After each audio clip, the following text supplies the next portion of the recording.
Om Ganati Mandashya Ganajana Sarakaya Sakshon Metam Yena Tasme Shigurave Namaha Shri Chaitanya Manobhistam Stapitam Yena Bhutale Swaram Bhakaramayam Dati Vapadanti Kam E Krishna Karuna Sindhu Dina Bandhu Jagatpate Gopesha Gopika Kanta Namaste Namam Vishnu Para Krishna Pistar Bhutare Shrimati Bhakti Vedanta Swami Chinamine Namaste Saraswati Devi Gauravani Pachani Navijaya Satnavadi Patitaini Jai Shri Krishna Chaitanya Prabhu Nityananda Shri Advaita Gadara Shivasari Ko Bhaktavinda Hare Krishna Krishna Krishna Hare Hare Hare Ram Ram Ram Hare Hare.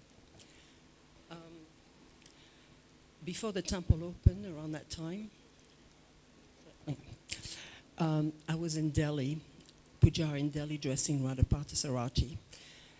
There was only 3-4 devotees there, Tejas, his wife, Aditi, and myself.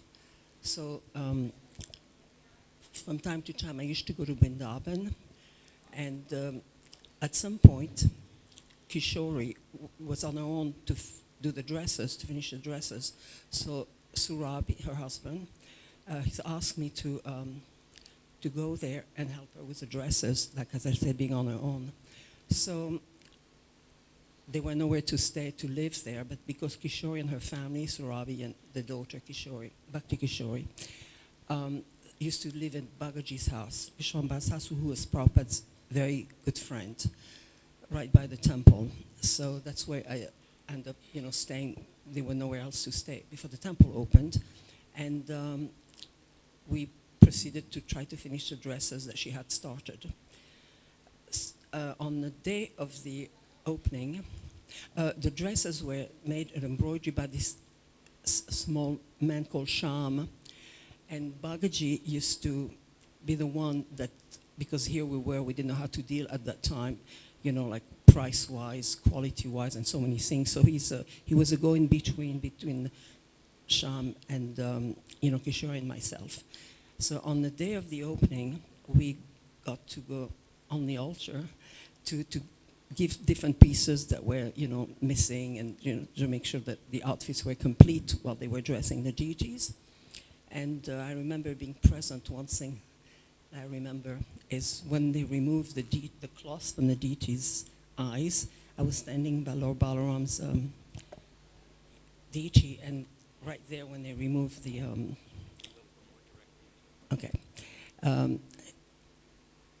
the cloth from his eyes, and how Lord Balaram looks. So after that, I made the first dress after the temple opened of royal blue and red maroon velvet with some embroidery work. So Harkesh Marsh told Kishore and I that Prabhupada wanted to see it, because here we were, 20 years old, white, girl in the middle of Vrindavan, and we were not expert in dealing and seeing the quality and controlling the quality and everything else. So we brought she brought the night outfit, I brought the crown and the first dress, some pieces of the first dress that were completed. And Prabhupada looked at it and was so very kind and encouraging, thought it was very nice, and he said it must last 10 to 15 years. So being 20, 10 to 15 years seemed like an impossible. But by his mercy, years later, actually, I did make dresses and quality became essential after Prabhupada said that. And in Bombay right now, they're still wearing dresses I made more than 45 years ago. So I followed the instruction to the best of my ability. And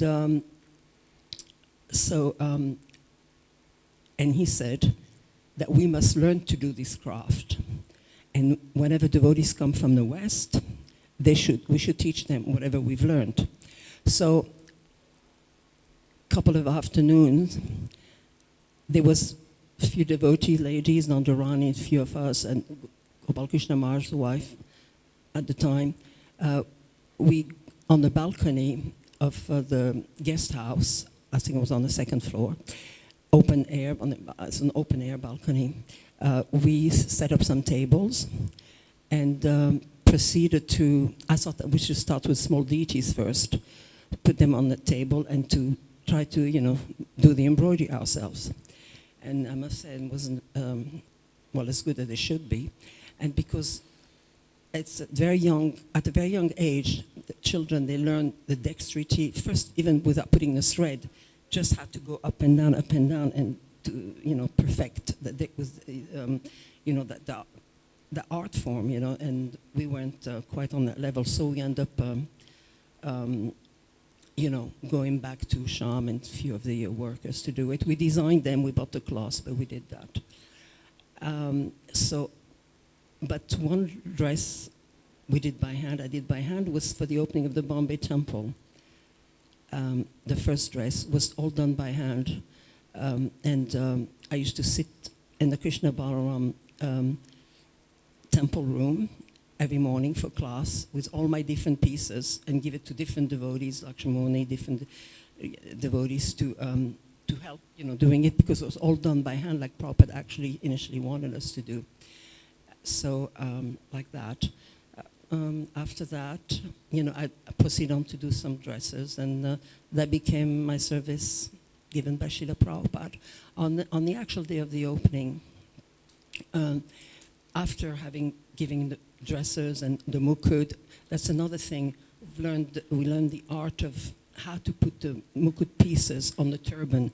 There's 12 mukut pieces, and in a certain order to put them, depending on the season and different time of the year. So it's an art, and it's a very precise way of doing this.